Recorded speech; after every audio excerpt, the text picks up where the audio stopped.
All right.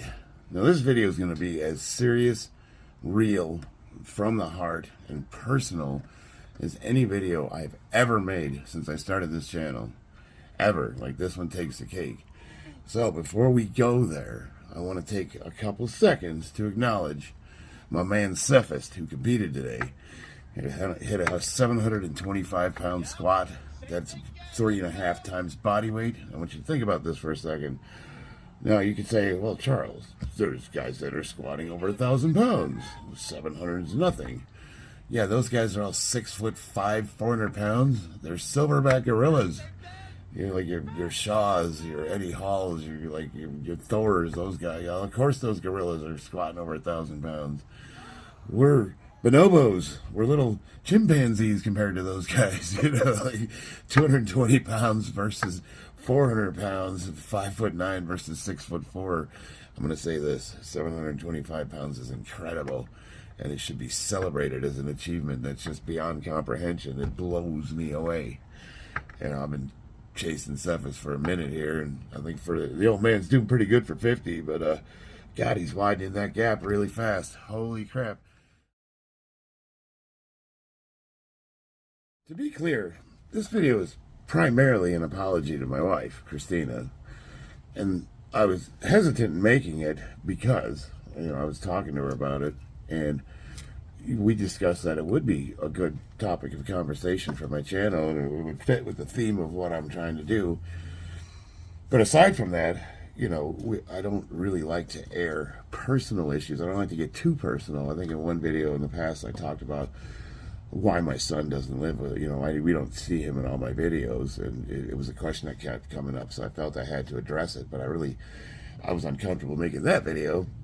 And the reason for that is because of my audience. You know, I have people in my audience I went to grade school with. I have people in my subscriber list that I served in the military with. I have people that I've known for years that watch my channel. I have co-workers that watch my channel. So by me putting this on YouTube, I am exposing whatever issues I talk about to every single person I know in my real life and online. And frankly, this is not stuff that's anybody's business. But, you know, it is important enough where I feel like if I didn't talk about it, it would go also against everything that I espouse to stand for. You know, what do we talk about on this channel? It's like self-improvement, taking responsibility for one's actions, you know, and then using that to become a better person, whether that's lifting, whether that's life, whether it's work, whether it's family, whether it's kids. The fact of the matter is we claim to live by a set of principles that we don't stand up to. You know, we just don't measure up. You know, it's the same thing as Christianity. You know, claiming to be a good Christian means you were without sin. It's like, no, nobody's without sin. We're all sinners, but that what that does mean is we're aspiring to be without sin. We're trying to be more like Christ in that nature, but we'll never get there. But that same mechanism can be used as a cudgel. You know, it's like somebody telling you you're a sinner, you're not a good Christian, you're not living up to the principles, and it can be used as an excuse. Oh, well, we're all imperfect. You know, nobody's perfect. Everybody makes mistakes. It's like, no, you don't want to use it to judge people, and you also don't want to use it as an excuse to continue to keep doing things that you know are wrong. The whole idea is to, once you recognize something as being incorrect, correct it, make an honest attempt to, you know, rectify it, apologize, whatever, make it right, atone, and then move forward in a way that doesn't repeat the same actions. You know, and a lot of us suffer from what I like to call recidivism. You know, addicts know this very well. Relapse. What does that mean? I mean, you're a bad person. You say you quit drinking and you went a year without drinking, and then you went to a bar with friends for old time's sake and decided you're going to have one. And what usually happens? Down the road we go. Or you could say, holy crap, what did I do that for? You know, why did I go to a bar with my friends? You know, discover the reason, your motivations for doing what you did, and then correct it. You know, you could say, oh, you failed, you drank, it's the end of the world, you're a loser. Or you could say, well, you know what, I went a year without drinking and I screwed up. I mean, like, I could still keep continuing down that path of sobriety, and that, you know, things can be okay. But one thing we've usually fail to do, addicts, people like us, is once we corrected our mistakes, we usually gloss that over. Once we're continuing down the path of righteousness, we'll say, we just kind of skip the whole, oh yeah, that happened. You're like, no, I'm doing good. Look, I've been sober another year. And you're like, yeah, but you never really talked about why you did that. And that's something that we like to do. It's like, well, look at all the good I've done. What about this bad thing? Oh yeah, but look at all the good I did. It's sometimes you gotta go do a little self-discovery. You know, in the case of like going to a bar and relapsing, it's like, well, why did you even go? Oh, well, I missed the environment. Okay, so you wanted to hang out at a bar? You know, like, you discover your motivations. Why did you put yourself in that situation in the first place? And then once you've discovered, like, yeah, I really missed that lifestyle, or you can be honest with yourself, whatever the case may be, then you can correct it and protect yourself in the future. In my case, I did something really, really bad. To be perfectly clear, I'm not offering any excuses for my behavior. Just simple understanding. And at the very least, I could say, hey, I at least put my money where my mouth is. You know, I say that I try to live by principles, and I try to keep it real, so I'm not going to hide this. Even though I really don't want to put this video up. I know, it's really personal. You know, when I started this channel, it was just because COVID closed the gyms down. You know what I mean? Like, we were training at Iron Addicts, and I sometimes wonder if good old Biden hadn't shut the country down and destroyed all the businesses and our local economy and everything that goes with it, and we were able to keep training, where would we be now? I'm sure I would have kept powerlifting. I'm sure I would have kept training at that gym. But would I even, what I've gotten on YouTube? I don't know. I don't think so. And what was my motivation at the time? Well, we're stuck at home, and I want to lift, and I miss lifting with people. It was that simple. You know, start doing videos. I think that's cool. I think I came in the tail end of the wild, wild west when lifting channels, could get a big following, and I missed that. I thought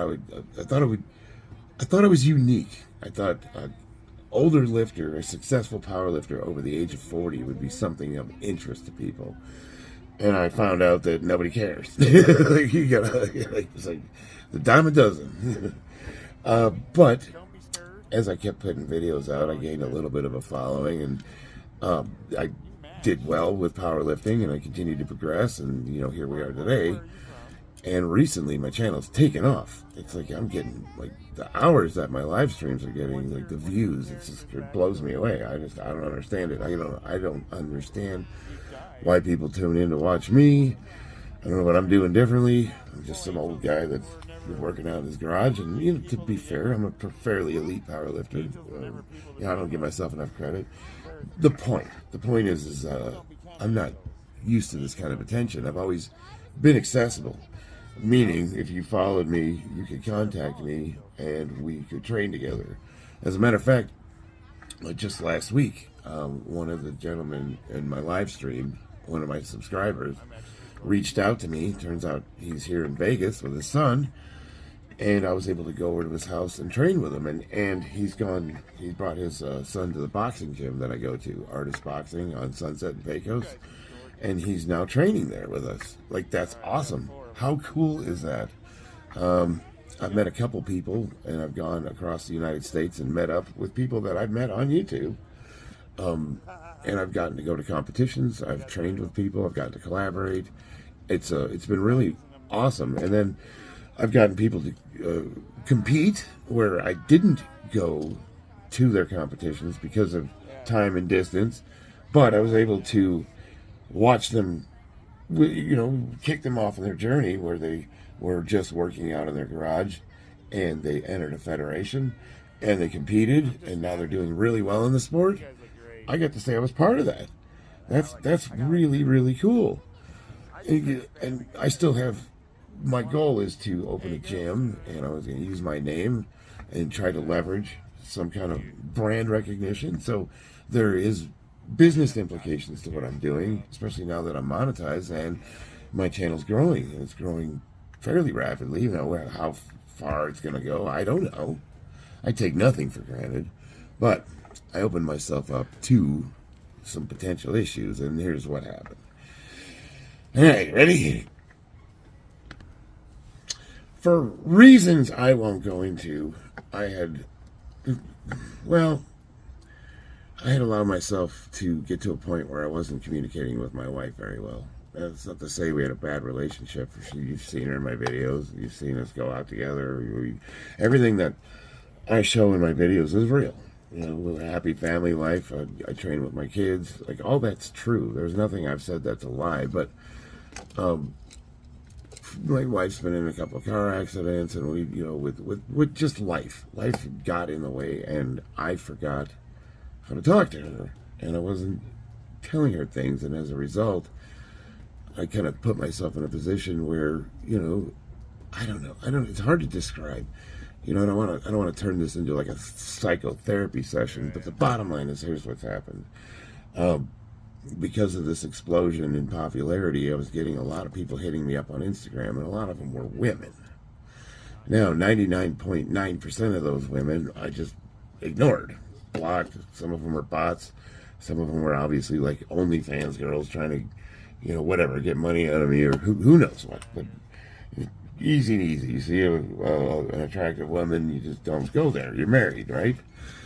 One of them I talked to, and the conversation started out innocent enough. Like, it was just like a hi, how are you, like type of thing. There was no overtly sexual or relationship or any of that stuff. We were just talking. Like, it was me introducing myself to one of the people that follow my channel, and it was innocent, like innocent. I don't know. I don't know. I hate to use that word, but there was nothing there.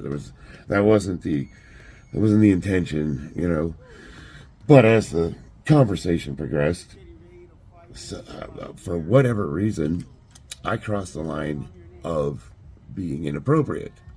The bottom line is I was entertaining a conversation with another woman online who's not my wife, and that's considered cheating, you know. I've had a lot of my friends saying, you're just chatting with some random person online that you don't know and you'll never meet. Like, what's the big deal? You know, is it that bad? And there's a lot of people that don't think that that's an issue. You should be able to talk to whoever I had some people say, you're an adult, you should be able to talk to people. Like, is that, you know, there are a lot of people that don't really see that as an issue. But it is for us. And I know it. And I knew, you know, so that there's no excuse. You know, like, whether you think it's a big deal or whether you think it's like the worst thing in the world, the bottom line is it deeply, deeply hurt my wife's feelings. And it could very well impact my marriage. Like, she was contemplating leaving me over this. You know, all this happy, you know, happily married stuff that I've been posting, all that's going right down the toilet, you know, potentially. You know, and will we get through this? I believe we will. You know, her and I have been through a whole bunch of stuff.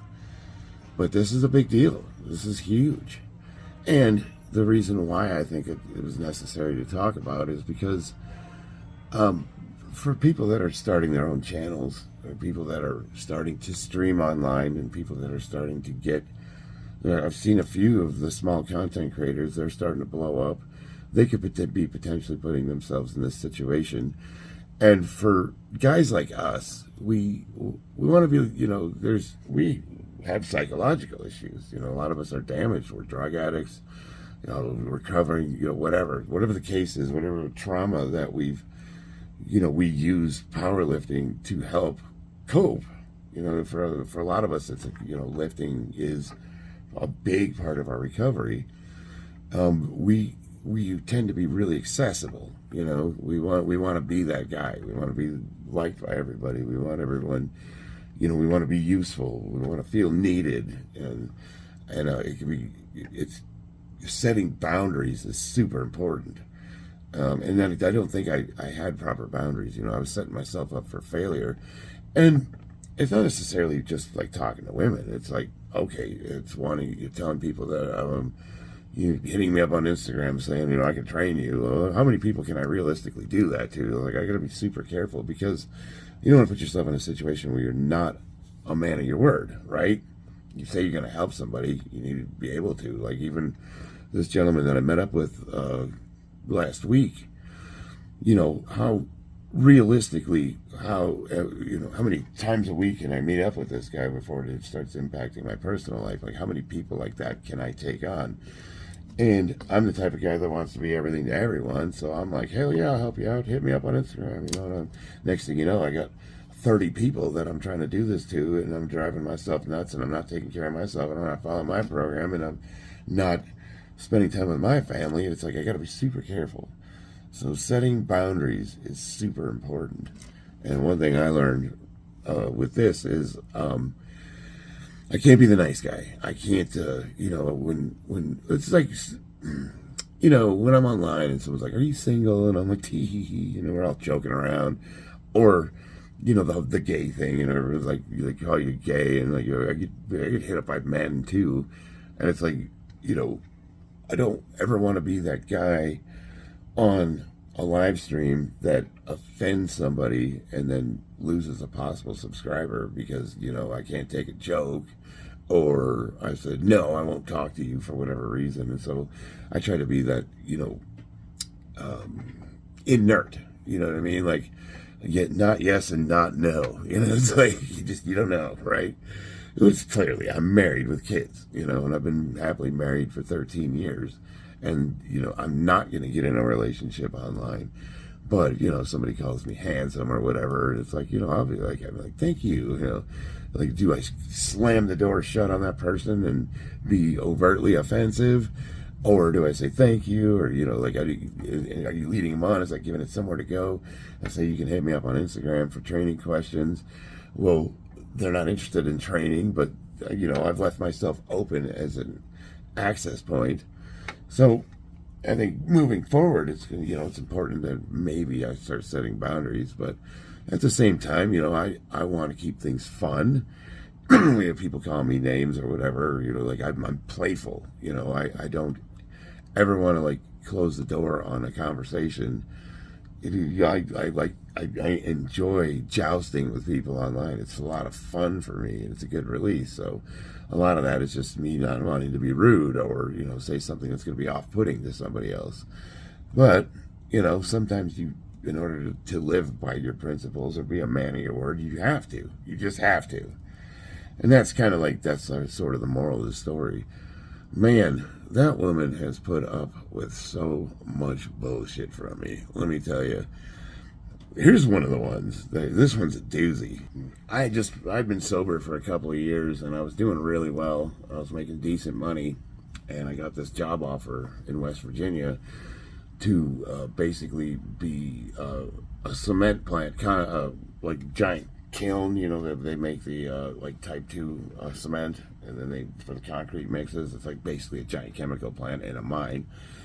And I was going to be the process control supervisor, which is like a board operator. Basically, from a control room, I run the entire facility.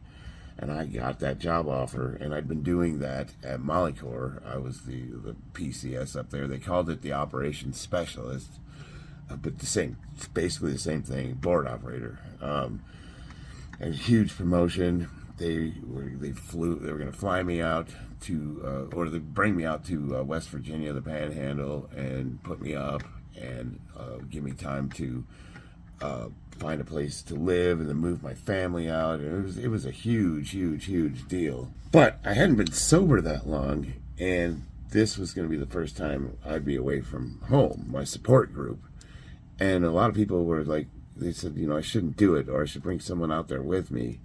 But there was a part of me that I wanted to go by myself. I thought I was ready. The day I left to go from Las Vegas to West Virginia, my wife gets in an accident. As I'm driving out of town, somebody, she was driving straight, and somebody drove right in front of her, and she T-boned her. And luckily there was witnesses. It was obviously that other person's fault, but it was almost like a sign. It was a sign saying, don't go. I went to the accident, got that resolved, got everything taken care of, and then proceeded to leave for West Virginia. And the whole time in the back of my head, I thought, God, I don't know, man. Like, is this God telling me not to go? And you listen to that voice. Moral, foreshadowing. So I get up to West Virginia, and the first week's great. Getting to know everybody.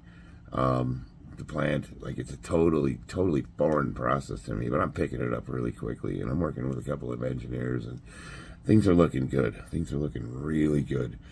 But I'm getting kind of lonely in that hotel room, and there was a little bar down the street, and I wanted to go check it out. Well, before long, it only took a couple of days, I convinced myself, you know what, I can have a drink. Yep, yeah.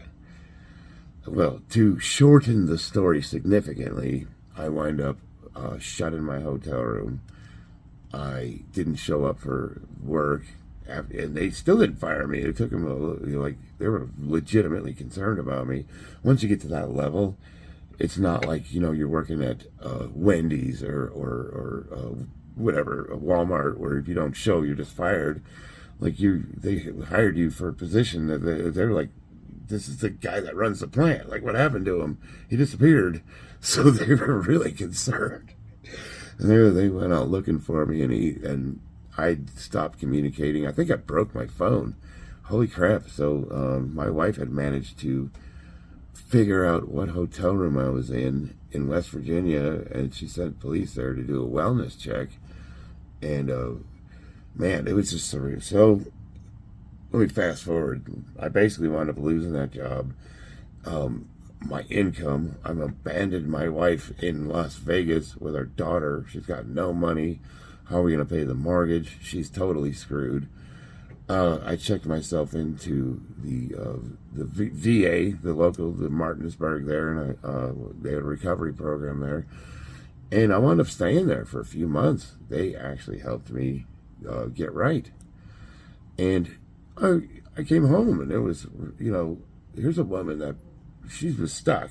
Like, she didn't know where to go, so it's not like she's just going to leave with my daughter. She's going to stay in the house as long as she can, but she was setting herself up to get out of that situation. And I came home, and for a long time, I was just the guy living in the spare bedroom. It took me a minute to get back in her good graces. And I righted the ship. I did what I had to do. I put my nose to the grind. I wound up getting a really, really good position. I got sober. I got back into recovery. I did everything I was supposed to do. I made it right. And I got a good, we proceeded to continue down that path. And things were really, really well. And for I put many years in from that to today, where I still have not had a drink since then. No relapses, no nothing. But one thing came up, and it was interesting because I hadn't thought about it in many, many, many years. Even though I did stay sober, and even though I was a good provider, and even though I got a great job and all that stuff, and we bought a house, and everything's like great on paper, I never really addressed what had happened. I never gave her chance to express how much that really screwed her up. Just like this, I never gave her that outlet. I never gave her that forum to say, hey, I never I never atoned for it. I fixed the problem, for sure. I put a lot of effort into, staying sober and getting a good job and doing all that stuff. Tons of effort. But I never addressed that. And that's something I guess I would officially have to apologize for. All these years later, I'd say, honey, I'm sorry. I'm sorry I put you through that. And I mean that. It was never about you. It was my inability to stay sober. I wasn't ready, and I screwed up, and I put you through hell, and you stayed with me. I could not tell you why, but you did. And we built we built a nice, happy, loving home together, and the best years of my life. But I never said I was sorry for that, and I'm sorry, and I'm sorry that I'm putting you through this. And it's like, man, I keep doing this crap to her. I don't know, I don't know why she stays with me, and I wouldn't be surprised if she left me, honestly. But if nothing else, it's a cautionary tale. It's something to consider. These parasocial relationships that we form with people, we got to be really careful. And it's not to say, the friends that I've met online, those are genuine friendships. I consider those relationships. I've talked to you, we've collaborated, we know each other. Whether we've met or not, we know each other. We've established a relationship. That's real. The other stuff, that's parasocial. It's not real. You don't know these people. They don't know you. They know nothing about your life. And you're opening yourself up to them, and you got to be careful. You got to be careful because it can be really easily enticed, especially if there's a temptation there that you have a proclivity for. It's the old saying is, if you hang around a barber shop, it's just a matter of time before you wind up getting a haircut. And that was the old AA adage of don't hang out at bars. If you're trying to stay sober, don't go to a bar.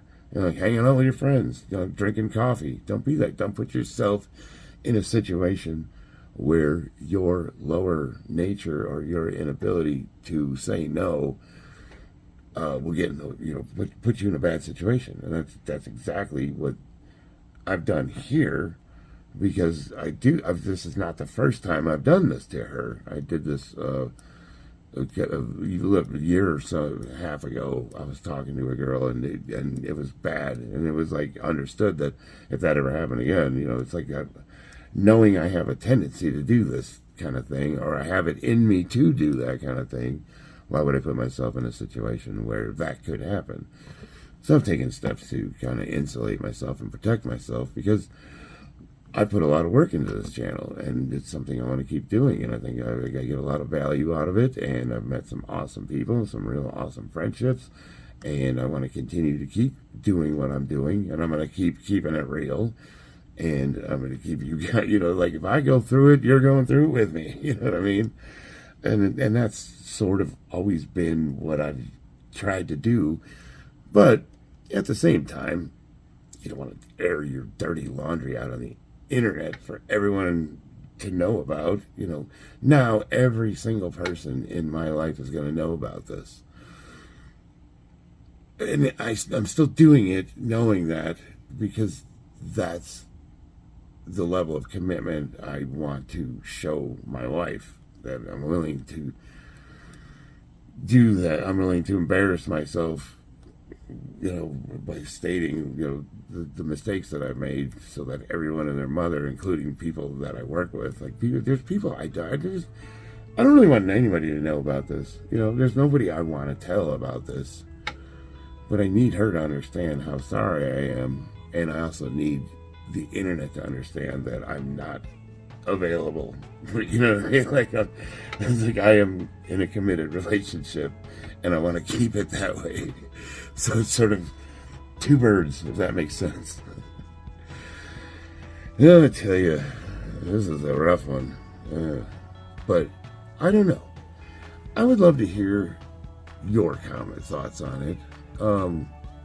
If this is useful to anybody, I hope it is. At the very least, it solidifies that moving forward, regardless of what happens with her and I, it's moving forward. This is something I'm just going to make sure it never happens again. As far as the live streams, I'm keeping it fun, keep it accessible. I'm going to keep doing what I'm doing there, but just knowing it's the same thing as when some random dude comes on there and asks if I'm gay, and I jokingly say something that keeps it ambiguous because we're trying to be funny. Does that mean I'm making myself available to him? No. But at the same time, I don't want to be off-putting and offend anybody, or shut the door on a fun conversation. That's just a silly example, because it actually happens quite a bit. People that either try to make fun of my sexuality, or they make fun of like some physical feature, or the hair, or the clothes I'm wearing, or nobody ever comments about the lifting. There's always something like, but we try to take that and then turn it around and have fun with it. Like, that's the whole point. It's jousting, It's a chess match. And keep it that way. Alright. I don't know if I'm going to be able to sleep after making this. I've been scripting it for a few days now, and it's something that I told her I was going to make this video, and I told my friends I was going to make this video, but I was very much procrastinating on it for obvious reasons. So, thoughts in the comments, let me know. We'll get back at it. Maybe I'll train tonight, I don't know. Cephas, awesome job. If you got made it this far, I love you, brother. You're kicking ass, you're taking names. Baby, I love you, I'm sorry. And we'll talk. I know that's not the end of it, but, where we go from here. Hopefully we continue to keep building and moving in a direction that we have been going in. Because, I think good things are going to happen for us, but, I understand. Love you guys. See you on the battlefield.